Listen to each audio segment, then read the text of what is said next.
is going on in the thousands of others' minds that you could be speaking for.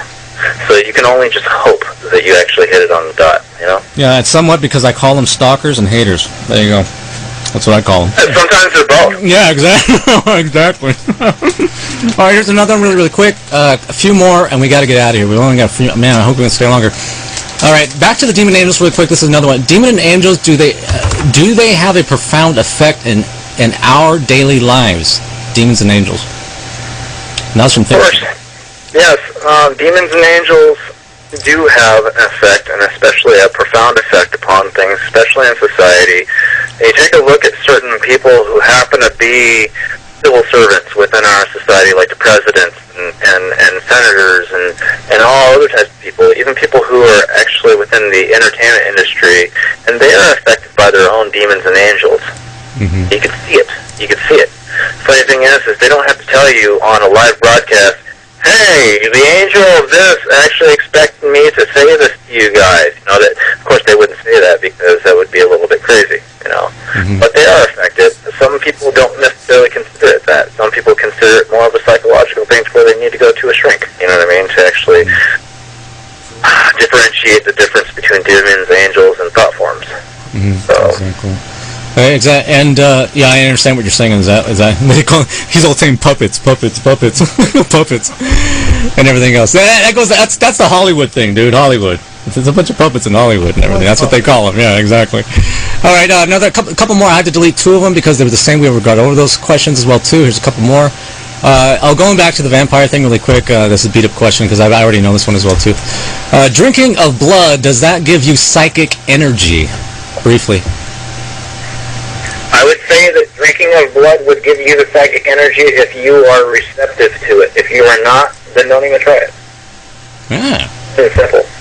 There you go. All right. We're going back to the Hollywood posers pushing vampire movies and stuff like that. About that. Yeah, dude, everyone wants to talk about the Hollywood thing and stuff like that.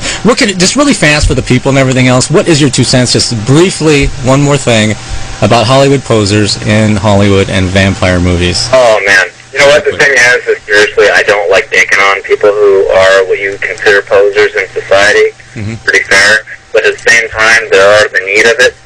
And I'm going to clearly define something. That a poser is someone who hasn't necessarily realized their goal of wholeness, of what they may actually want to be.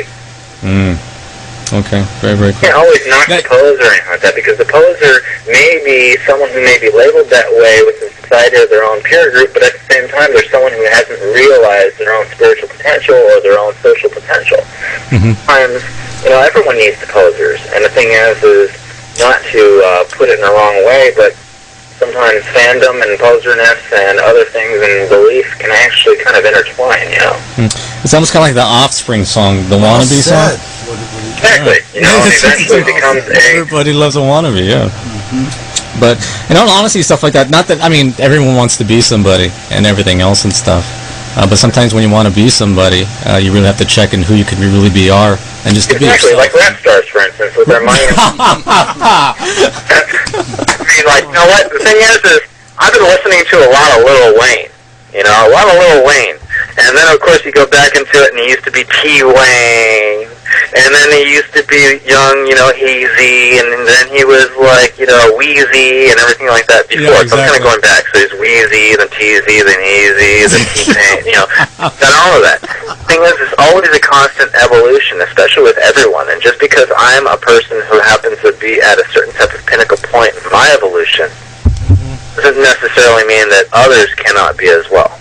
Exactly. But then again, that's the reason why I'm having this interview with you and stuff like that. You're out there doing that and everything else, and that's your part. Well, that's not the word of it, it's just the fact that that's who you are as a person and stuff like that. But then again, one person wants to be like you one day. I hope I'm not coming off weird or anything like that. You know, that sort of thing. I mean, it could be a positive thing, it could be a negative thing, that sort of thing. But then it goes back to the whole thing again. We don't have enough time, and it goes back to let's say the religion thing, or the occultic thing, or the humanism thing, and stuff like that. What's the bottom line? Yeah, and again, and then again, everyone has to make their own decision. Everyone, if they want to choose that. And Don made his own decision. That's his life. True. And everything else and stuff like that. Lastly, you know, one of the main things that I like to say is the center of the universe Everyone's always trying to figure out where's the end of the universe. The center of the universe and all thought and everything like that within your own universe and your own microcosm that affects the greater macrocosm, which is the universe, is all within your mind. It's all there. You know, if you were to define exactly where the center of the universe and where...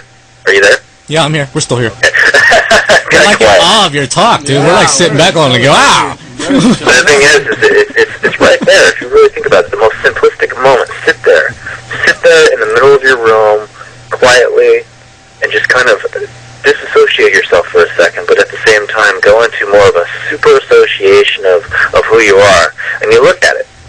We don't necessarily have a definition of where the end of the universe is, except through scientifics, which we believe, which is the mass media, what's given to us.